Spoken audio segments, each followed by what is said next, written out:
মাছের মধ্যে তেলাপিয়া মাছটা আমার কাছে কাটতে খুবই কষ্ট হয়। আর রাত্রের বেলা হলে তো কোনো কথাই নাই।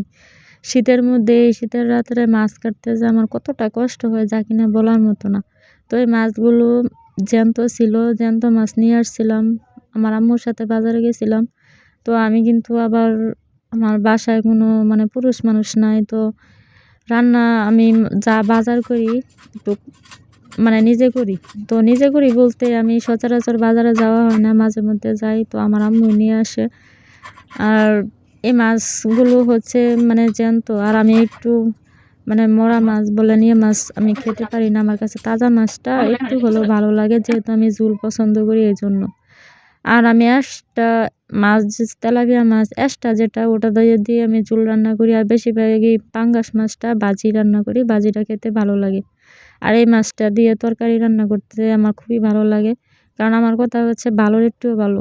তো আমি বাজার থেকে পাঙ্গাস মাছ আনি, যে এটাও কিন্তু আমি জ্যান্তই আনি, কারণ মরা মাছ আমার খেতে একদম ভালো লাগে না।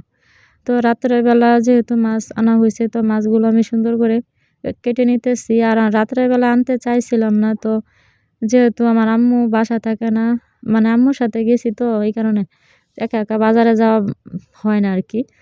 যাই হোক, এই কাটাগুলো কাটা আমার খুবই কষ্ট হয়। এই কাটা মানে তেলাপিয়া মাছের কাটাগুলো খুবই কষ্ট, মানে শক্ত হয় আর কি। আর জ্যান্ত মাছ অনেক কষ্ট করে আমি মাছগুলো কাটছি। এজন্য আমার কাটতে মানে ভালো লাগে না।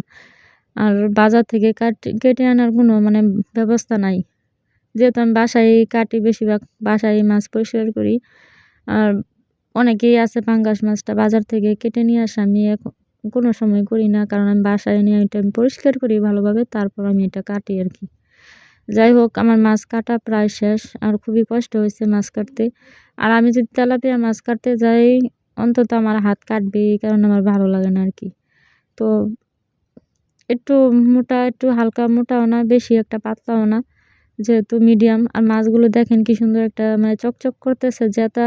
তো এই কারণে আগে জ্যান্ত মাছ, তাজা মাছটার কিন্তু খেতে ভালো লাগে অন্যরকম। তো এখানে সুন্দর করে আমি মাছগুলো ভিতরে কালো কালো যে এগুলো কিন্তু আমি সুন্দর করে পরিষ্কার করব। যাই হোক, আমি কিন্তু এখন লবণ দিয়ে তারপর একদম ধুয়ে তারপর থবো, তারপরও আবার রান্না করার সময় আরেকবার পরিষ্কার করতে হবে, ধুয়ে নিতে হবে। দেখেন আমার মাছটা কত সুন্দর পরিষ্কার হয়েছে, মাশাআল্লাহ। দেখেই বুঝতে পারতেছেন যে কতটা চকচক করতেছে।